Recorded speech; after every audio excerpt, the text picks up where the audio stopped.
Friends امید کرتا ہوں آپ سب خیریت سے ہوں گے۔ فرینڈز میں آج آپ کے ساتھ جس ٹاپک کے اوپر بات کروں گا اس ٹاپک کا نام ہے لوگوں کی ناکامی کی اصل وجہ۔ ایک شخص جو بہت زیادہ لیزی تھا، وہ سارا دن گھر میں لیٹا رہتا تھا۔ اس کے گھر والے اس کو روز کہتے تھے بیٹا اٹھو، باہر جاؤ، کوئی جاب ڈھونڈو، کوئی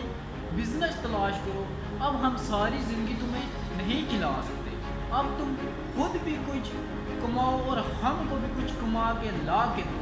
مگر وہ شخص اپنے والدین کی بات نہیں سنتا تھا۔ ایک دن گھر میں بہت زیادہ بحث ہوئی اور اس شخص نے ارادہ کر لیا کہ اب میں ان کو کچھ کما کے لا کے دوں گا، اب میں ساری زندگی یہ تانا نہیں سن سکتا۔ وہ گھر سے باہر جاتا ہے،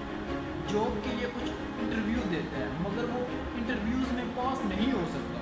اور کچھ ہی دیر کے بعد اس شخص کو بھوک بھی لگ جاتی ہے۔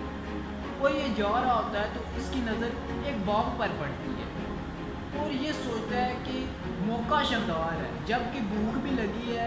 اور باغ کا مالک بھی نہیں ہے، اور یہ باغ میں جاتا ہے اور کچھ آم توڑتا ہے اور کھانا شروع کر دیتا ہے۔ یہ آم کھا رہا ہوتا ہے تو اس کی نظر باغ کے مالک پر پڑتی ہے جو اسی کی طرف ڈنڈا اٹھا کے آ رہا ہوتا ہے، اور یہ شخص اس باغ کے مالک سے بچنے کے لیے بھاگتا ہے اور جنگل میں جا کے چھپ جاتا ہے۔ اور جنگل میں جاتا ہے تو اس کی نظر ایک لومڑی پر پڑتی ہے جس کی دو ٹانگیں ہوتی ہیں اور وہ ٹھیک طرح سے چل بھی نہیں سکتی، اور یہ شخص سوچتا ہے کہ اس لومڑی کی تو دو ٹانگیں ہیں، یہ لومڑی اپنا شکار کیسے کرتی ہوگی، اپنی بھوک کیسے مٹاتی ہوگی، اور اس لومڑی کا کوئی شکار کیوں نہیں کرتا۔ اور یہ سوچ ہی رہا ہوتا ہے تو اس کو شیر کی آواز سنائی دیتی ہے اور سارے جانور شیر کی آواز سن کر چھپ جاتے ہیں، اور یہ بھی شخص